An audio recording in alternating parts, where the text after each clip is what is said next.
Greetings, Team DPS. I am Dr. Alex Marrero, proud Superintendent of Denver Public Schools. Thank you for joining us today in this special edition of the Marrero Moment.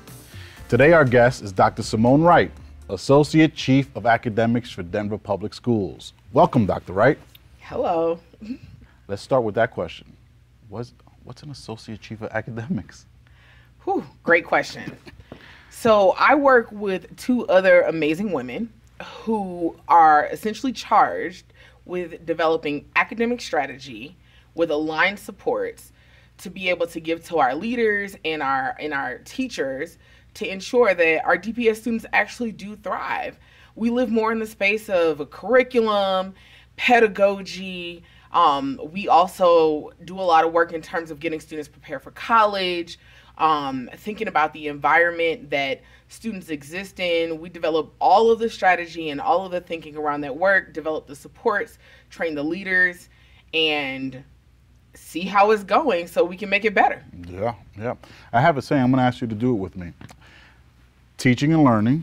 Teaching and learning. Curriculum and instruction. Curriculum and instruction. Are the meat and potatoes of what we do. Are the meat and potatoes of what we do. Do you agree with that?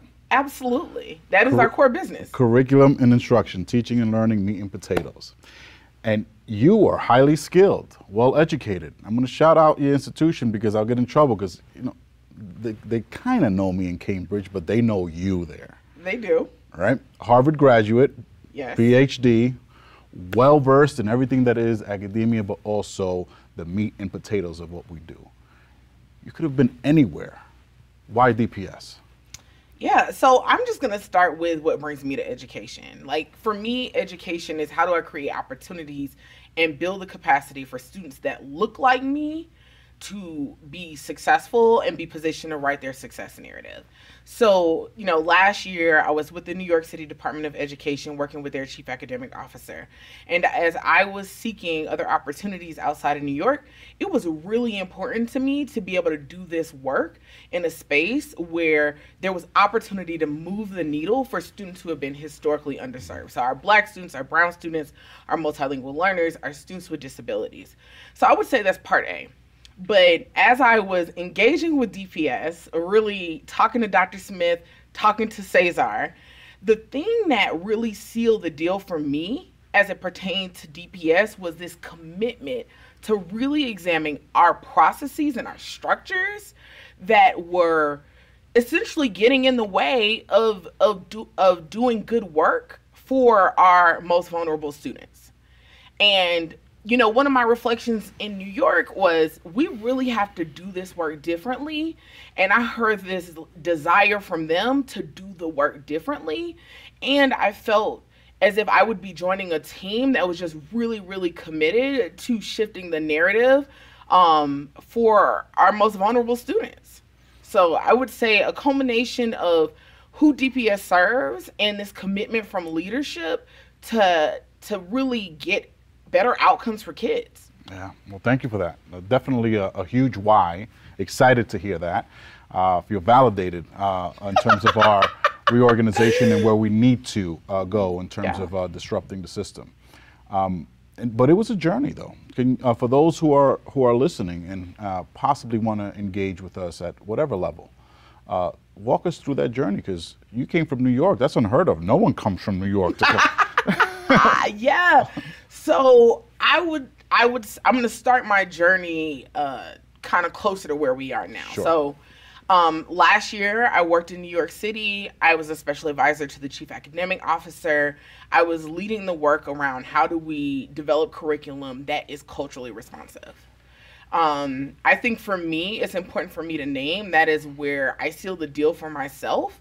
That it, like my identities, the things that I really bring to this work is this notion of being an instructional leader and someone who is really great at organizing people to move work for kids.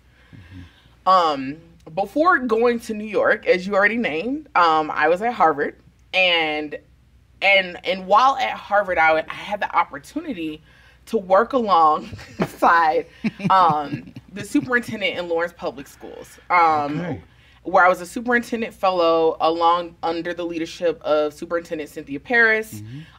You know, and I named my Lawrence experience because she really allowed me to understand like how districts and systems function and how we can start to do that work to really serve our kiddos well. Before going to Harvard, I was in Houston, Texas for a while, where I was a teacher, I was an instructional leader, I was a director of academics. I would say Houston is important because that is where I had a really great mentors who were like, this is like the work you're meant to do. Like you are meant to lead systems change in education. It solidified my commitment to really like figuring out and shaking up the system so that we really got good things, you know, we really like got good outcomes for kids. Prior to all of that, originally I'm from Atlanta, Georgia. I am a first generation United States citizens. My parents are Jamaican. And, you know, my experience, I went to University of Georgia for undergrad. And honestly, my experience at University of Georgia was where I was like, wait, like education like has to be different. Like, why are people that look like me not surviving? Why are they not being successful? And I would say there was where I was like, yes, like I need to like take a step back and like really figure out how to like drive change so that our community and our society really like Black kids really feel like they can be successful. So I think I hit on most pieces of my journey and how I got here. Well traveled. As you know, we're in the middle of Black History Month. Yeah. What does Black excellence mean to you? So I've been sitting with this question all morning. Okay. And for me, when we talk about Black excellence, I think it first starts with lifting the great things that Black folks are already doing in our community. We really do have Black folks that are moving and shaking and really like attempting to shift the paradigm and create opportunities for other Black people. And for me, I think that is actually where it starts. I think the other thing I would name when I think about Black excellence is acknowledging the journey. Like it's acknowledging that we are hardworking people. We are people that are driven. I think there's so much, you know, of a narrative of like the things we don't do well, but like how do we acknowledge and lift what we do well? Yeah. That's what I would say Black excellence means for me. That's great. How can we lift but also celebrate Black excellence, whether it's in this platform, at homes? Tell the folks listening some ideas. Yeah, I think it starts with exposure.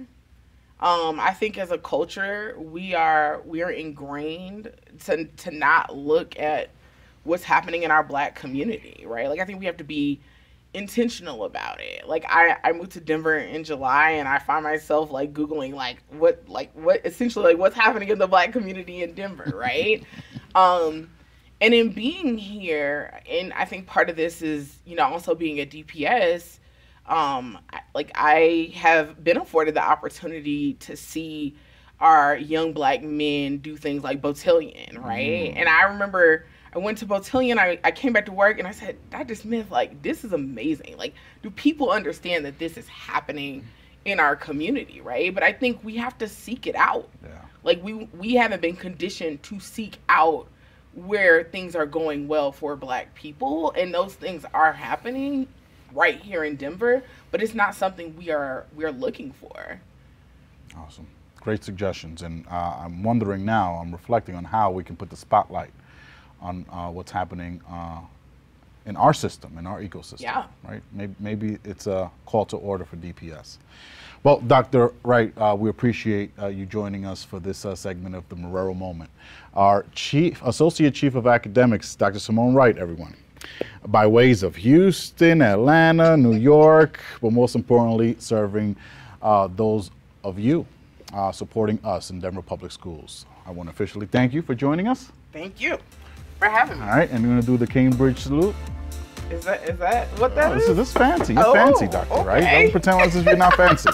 I want to thank everyone for watching this segment of the Marrero Moment, and I'll see you next time.